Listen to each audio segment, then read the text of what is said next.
So, welcome to today's lecture. If you recall, we had started looking at the notion of continuity for functions of a real variable and its applications in our subject. We looked at continuous functions and we were looking at what is called the intermediate value property for continuous functions, which stated as follows: that let f be a function defined on an interval a b to r which is continuous. So, the function is given to be continuous and alpha and beta are two real numbers which are in the range of the function. That means that there are points x 1 and x 2 belonging to a b such that f of x 1 is equal to alpha and f of x 2 is equal to beta. So, the function takes the values alpha and beta at some points x 1 and x 2 in the domain. Then the claim is that for every real number r between alpha and beta, there exists a number c such that between x 1 and x 2 such that f of c is equal to r. That means, if two values alpha and beta are taken by a continuous function, then every other value in between alpha and beta should also be taken by the function at some point. So, this is the intermediate value, because it says that any value in between alpha and beta should be taken at least once by the function if alpha and beta are taken. So, this is a property of continuous functions, and we had seen in the previous lecture what geometrically it means. It means that there is no break in the graph of the function.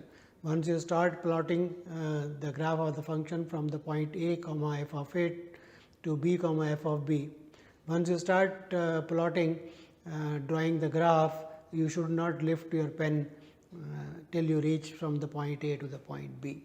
So, that is, and mathematically this theorem means that the images of intervals are intervals. So, a very special case of this theorem would be when alpha is a number less than 0 and beta is something bigger than 0. So, the theorem as a corollary of this, if f is a continuous function, so that f at some point x 1 is bigger than 0 and f at x 2 is less than 0, then for some point in between x 1 and x 2, the function should take the value 0. That means, for a continuous function, if at some point the graph is above the x axis and the graph is at some other point the graph is below the x axis, and if the function is continuous, that at some point in between it must cross the x axis. So, there must be a point c where the value is equal to 0. So, this theorem has applications in lot of applications in mathematics, but let us see one application in our subject of So, let us take a demand and supply functions of a commodity are given as the following. So, the demand function, demand is a function of the price. So, demand is equal to 100 minus 2p, and the supply is again a function of the price, and that is equal to 3p. So, essentially this is a system of two linear equations in two variables, and one can find what is the price where demand will be equal to supply. So, that is what is called the equilibrium price. The price P0 where demand equals the supply is called the equilibrium price, and that value is called PE of the commodity. If in this case, if you want to solve these equations, we can put the value of P from one equation to the other and solve. So, dPE is equal to SPE, demand is equal to supply, that is another way of doing it, and that will give you that this equation, demand is equal to 100 minus 2 PE is equal to 3 times P of E. So, that from here you get P of E equal to 20. So, when the price is equal to 20, demand will be equal to the supply and there will be equilibrium. And there is, I want to illustrate this in another way as follows. So, let us, so geometrically this system of two equations, when you solve, you get this price P E equal to 20.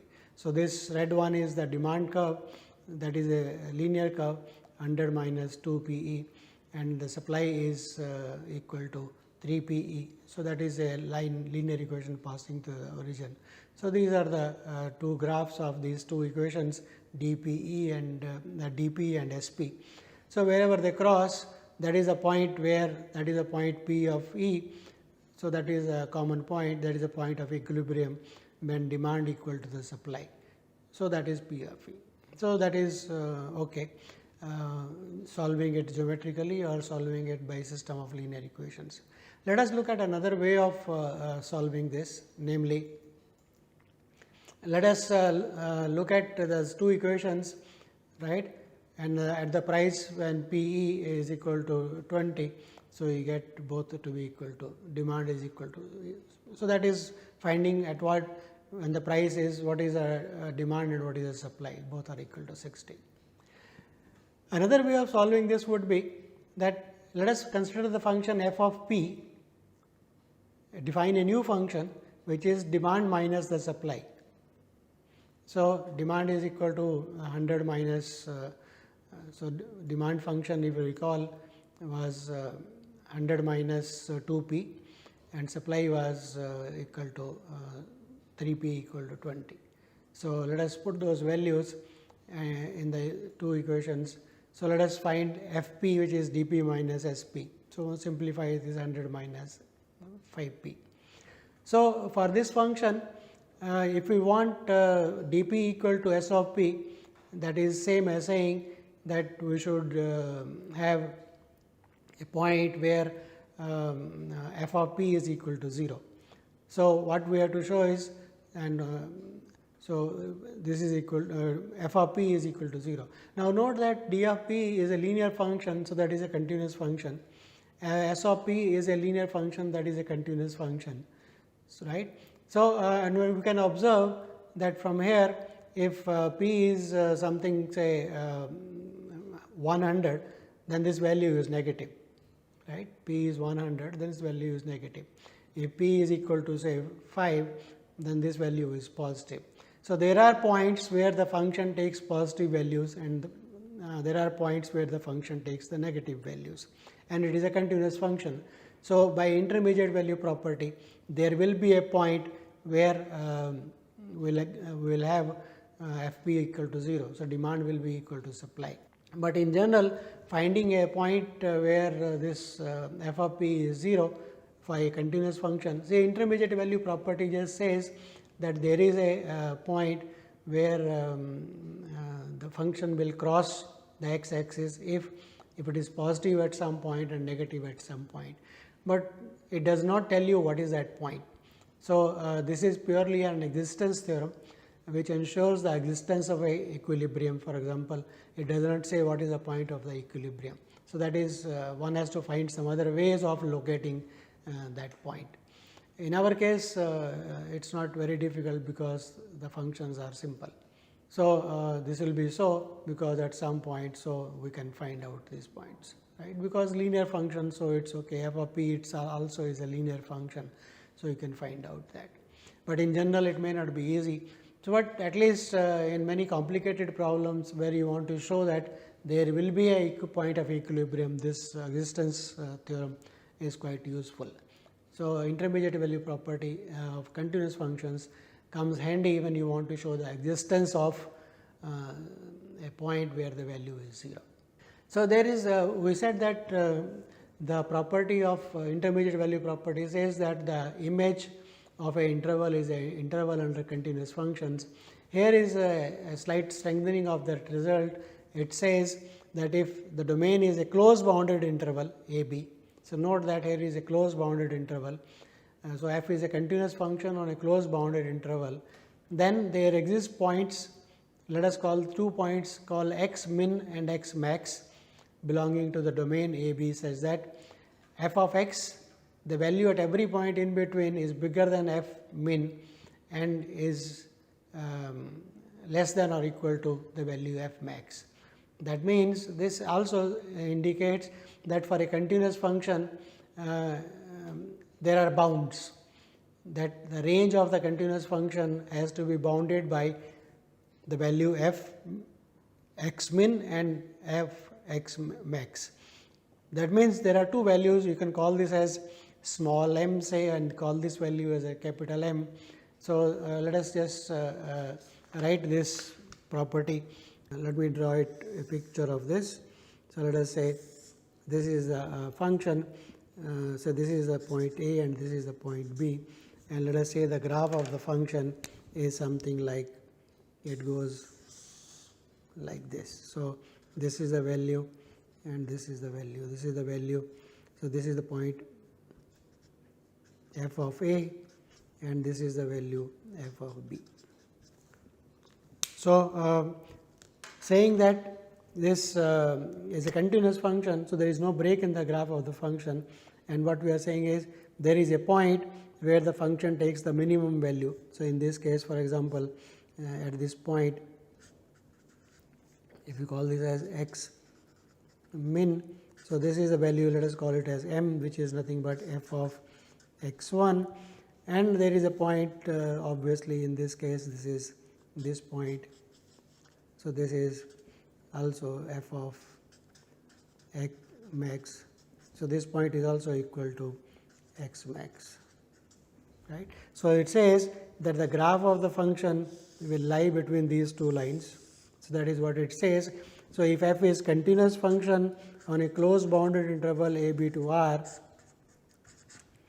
then it says that f of x for every value will be less than or equal to f of x max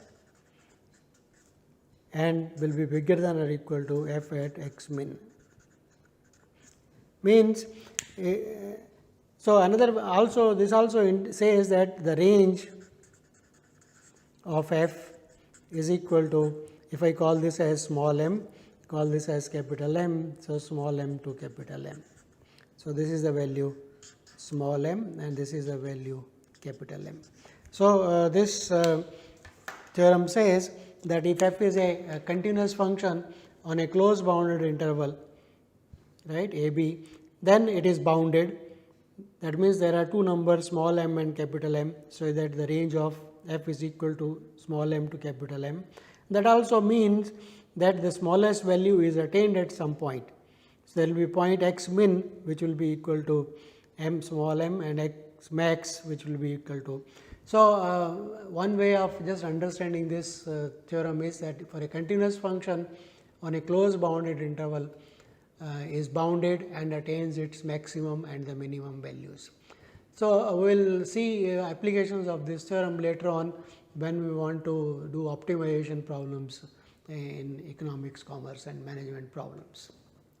So, this is what is called the min-max property of continuous functions, right. So, next we look at a concept in our subject, what is called the marginal of a function. So, what is marginal of a function? This concept of marginal of a function is an important concept, and it is applicable, is useful in analyzing decision making problems for a short run when it is possible to change an input. The input can be changed for a short run.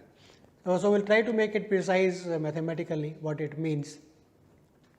So, what we are saying is in every business model, one wants to ensure that the benefits of certain activities outweigh the cost in order to be profitable, right. So, that is what the any business is about. So, one tool for weighing this relationship is called marginal analysis. So, how is it this, what is this analysis? So, let us look at that. The cost and the benefits of a small change.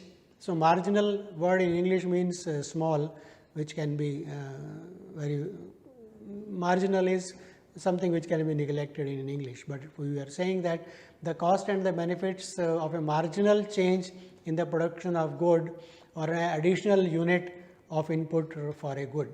So, what is the relationship of this vis-a-vis cost and the benefits? So, let us for example, let us like a toy making firm might be using how they can use marginal analysis to determine the potential benefits of increase in the production. Some firm is making toys and they want to know how this tool, what we are saying, can be used in analyzing increase in production. So, let us say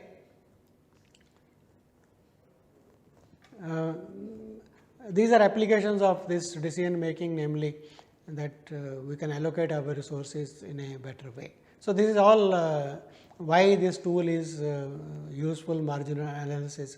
So, let us see what this marginal analysis is. Let us look at a company which is producing 50 smartphones in a day. So, the company is producing smartphones, and they are their capacity at present they are able to produce 54 smartphones in a day. They the cost of producing 50 phones is rupees 25,000, right. So, that is the cost of producing this. So, selling price of each smartphone is rupees 800. So, and there are 50 smartphones. So, that gives them a revenue of 40,000 rupees by selling those 50 phones, right. So, now the company, if the company produces 51 smartphones, if they increase their production by one smartphone, the total revenue would be, one more phone is sold, earlier it was 40,000, one more phone sold means 800 rupees. So, the revenue will be 48,800 rupees. And what will be the cost? The cost of producing, the total cost will be 25,850, right, because 50 phones. Okay. So, when we divide by that cost of producing each, so total cost will be 25,000. There will be one additional cost 500. So, should the company be producing one more smartphone or not? So, this is the cost of producing 51 phones. This is the revenue they get. So, what we get is the marginal benefit. That so, marginal means one more phone is produced, the 51st phone is produced. So, 48,000. 40,800, that is what they are getting, and minus 40,000. So, total will be 800. So, that is a marginal benefit they are getting. And what is the marginal cost? Cost is 25,800 minus 25,000, right. So, the cost is marginal cost is 850. So, that clearly indicates that they will be at a loss of rupees 50 if they produce one more phone. So, just by analyzing the production of one more, keeping the price, selling price same, leads them to decide that they should not be producing more phones. So, the net benefits fall by 50 rupees. So, they should not be producing more phones. So, this is how marginal analysis is used in deciding whether you should be increasing the production or not. So, let us formally define for a function y equal to f of x, its marginal at a point x 0, function has a domain, x belongs to some x. So, formally we are defining now what is called the marginal of a function is defined as the result of output, right.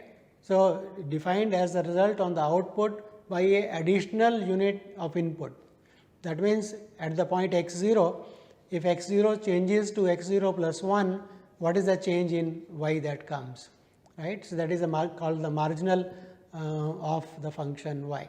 So, note that, so what we are saying is increase in a unit input, right, output will change marginally. So, note that when x is changed to x plus 1, y will change to some value. So, the marginal is again a function of the variable. So, given a function, its marginal is again a function, right, a function of the same variable x. So, let us look at another example to illustrate this. Consider the input output model for a function given by y equal to 2 of x, where x is the labor employed.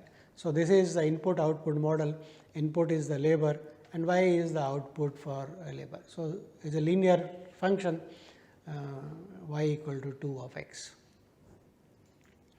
So, it clearly indicates this is if you increase x, y is going to increase, because the slope for this linear function is positive. So, it is going to increase. So, increase in output, anyway from this formula it is clear that if we increase the input x by 1, then output is doubled, it is 2, right. If if x goes to x plus 1, right, then this will go 2x plus 2, so y will increase by 2 units. So, doubled in the sense that if y was something, so increase in 1 gives it 2 times increase in y. So, right. So, the marginal of this is equal to 2 for every x, right. So, marginal is equal to 2 for every x. So, it is quite clear, right. So, when x goes to x plus 1, the difference, right, y will change by 2. So, m p of x is equal to 2. So, m p indicates this is the marginal of p. Okay. This is what is called marginal of production, right, output or the production for every x increase. So, that is 2. So, there is a constant, marginal is a constant function. However, notice that more output is generated even when the large inputs of labor are there, even if other are fixed. So, in this model, if x keeps on increasing, the y keeps on increasing, right. So, because the marginal is positive and that is 2. That does not seem to be a very good scenario, but because normally increase in the labor and keeping everything else constant does not increase the production. This seems a contradictory to the business model. So, what is to be done? So, in fact, one would expect that the larger inputs of labor, other factors remaining fixed, should reduce the output and it may become 0, output may become 0. Right. So, let us look at some illustration. So, marginal should not, the idea is that marginal should not be modeled as a continuous function. To give a illustration of this, let us look at a particular example. See, the example is that of a thermal power station which has a capacity of 1500 megawatts per hour as and the input is coal. So, it is a thermal power station. So, input is coal is put in to generate heat and then steam and then gives the electricity, run the turbines. So, electricity produced is produced and the capacity of that thermal power plant, the maximum it can produce is 1500 megawatts per hour, right. So, in a day, so let us calculate how much the power station can produce in a day.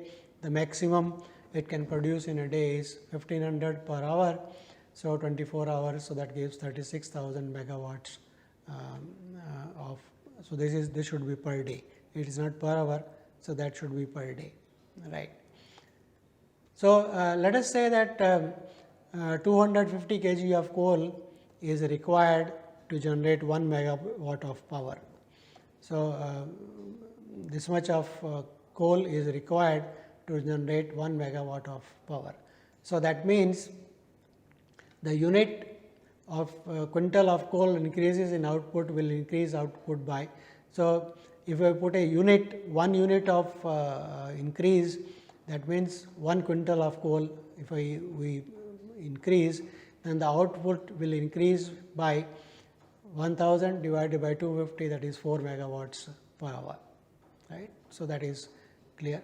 So, keep in mind that 250 kg of coal is required to generate 1 megawatt of power, right. So, 1 quintal of coal, so we divide by that, so that is 4 megawatt is, so that is okay. So, if 1 unit increase will give me 4 megawatt per hour. So, what does that mean? That means that the marginal output per day for coal is 4 till the plant reaches its maximum output. So, this is a marginal, right. So, marginal for the thermal power plant, if we increase the input, that is a coal, by 1 unit, then it increases by 4, right. So, this is 4 megawatt per hour. So, that is till it reaches maximum. So, that, and when will it reach maximum? It will reach maximum for how many quintals are required to reach the maximum? Maximum capacity is 36,000. So, x into 4 is 36,000, that is 900 quintals. So, when x is 900 quintals, the plant would have reached its maximum capacity. That means what? That means after that, even if we bring in more coal, increase, then the capacity is not going to increase, the power is not going to increase, the production is not going to increase. So, that means what? The increase in labor, when you bring in more labor to bring in more coal, the increase in labor will increase utilization of more coal, and hence more production till the maximum is reached, right. And after this increase in production is reached, even if there is no, even if there is an increase in labor, the output is not going to increase, because that is the maximum capacity of the plant. If I look at the y, the marginal product, so y x is the marginal. So, marginal remains 4. So, this is the marginal of the product. So, marginal remains 4 till it should be 9,000 here, till now 9,000 is reached, and then suddenly the marginal becomes 0. Even if you increase in x, there is not going to be any increase in the marginal, is not going to change, right. So, this is what the marginal curve looks like for this scenario. So, there is a discontinuity for this, right. So, there is a discontinuity at the point x. So, that is good enough. Okay. So, normally marginals will be discontinuous. So, in a model for economics, one tries to bring in models in economics, so that the marginals are not continuous functions. So, that is the conclusion of this analysis. So, we will continue with our what we have done till now is looked at the notion of limit, notion of continuity of functions, and we have looked at some properties of special properties of continuous functions. Namely, one was the intermediate value property and the other was the Minimax theorem, and both of them will be used later in our analysis. And we have tried to define what is called the marginal at present in a very informal way here. We will come to the marginal when we discuss the notion of derivative a bit later.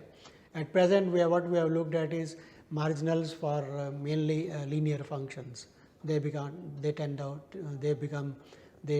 to be constant functions, right. So, we will continue our study of functions and their properties in the next lecture. Thank you.